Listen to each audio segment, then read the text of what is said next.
Brought to you by Penguin.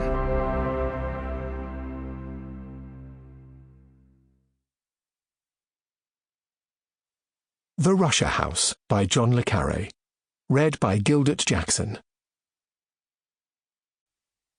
1. In a broad Moscow street, not 200 yards from the Leningrad station, on the upper floor of an ornate and hideous hotel built by Stalin in the style known to Muscovites as Empire during the Plague, the British Council's first ever audio fair for the teaching of the English language and the spread of British culture was grinding to its excruciating end. The time was 5:30, the summer weather erratic. After fierce rain showers all day long, a false sunlight was blazing in the puddles and raising vapour from the pavements. Of the passers-by, the younger ones wore jeans and sneakers, but their elders were still huddled in their warms. The room the council had rented was not expensive, but neither was it appropriate to the occasion. I have seen it, not long ago, in Moscow on quite another mission.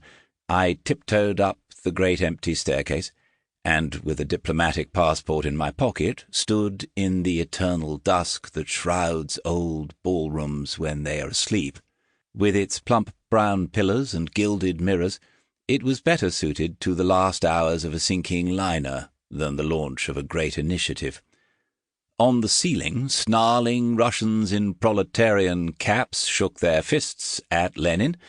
Their vigour contrasted unhelpfully with the chipped green racks of sound cassettes along the walls, featuring Winnie the Pooh and advanced computer English in 3 hours. The sackcloth sound booths, locally procured and lacking many of their promised features, had the sadness of deck chairs on a rainy beach. The exhibitors' stands, crammed under the shadow of an overhanging gallery, seemed as blasphemous as betting shops in a tabernacle. Nevertheless, a fair of sorts had taken place. People had come, as Moscow people do, provided they have the documents and status to satisfy the hard-eyed boys in leather jackets at the door. Out of politeness, out of curiosity, to talk to Westerners, because it is there. And now, on the 5th and final evening, the great farewell cocktail party of exhibitors and invited guests was getting into its stride. A handful of the small nomenclatura of the Soviet cultural bureaucracy was gathering under the chandelier, the ladies in their beehive hairstyles and flowered frocks designed for slenderer frames, the gentlemen slimmed by the shiny French-tailored suits that signified access to the special clothing stores. Only their British hosts, in despondent shades of grey, observed the monotone of socialist austerity.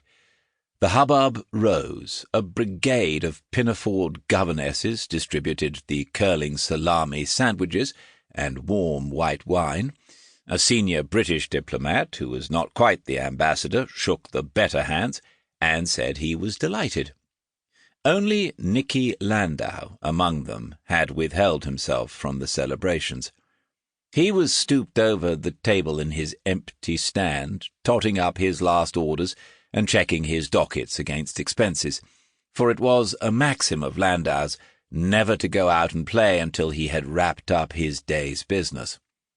And in the corner of his eye, an anxious blue blur was all that she amounted to, this Soviet woman he was deliberately ignoring. Trouble, he was thinking as he laboured. Avoid. The air of festivity had not communicated itself to Landau, festive by temperament though he was.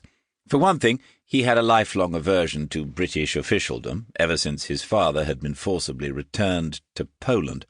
The British themselves, he told me later, he would hear no wrong of them. He was one of them by adoption, and he had the poker-backed reverence of the convert. But the Foreign Office flunkies were another matter, and the loftier they were, and the more they twitched and smirked and raised their stupid eyebrows at him, the more he hated them and thought about his dad. For another thing, if he had... Sample complete. Ready to continue?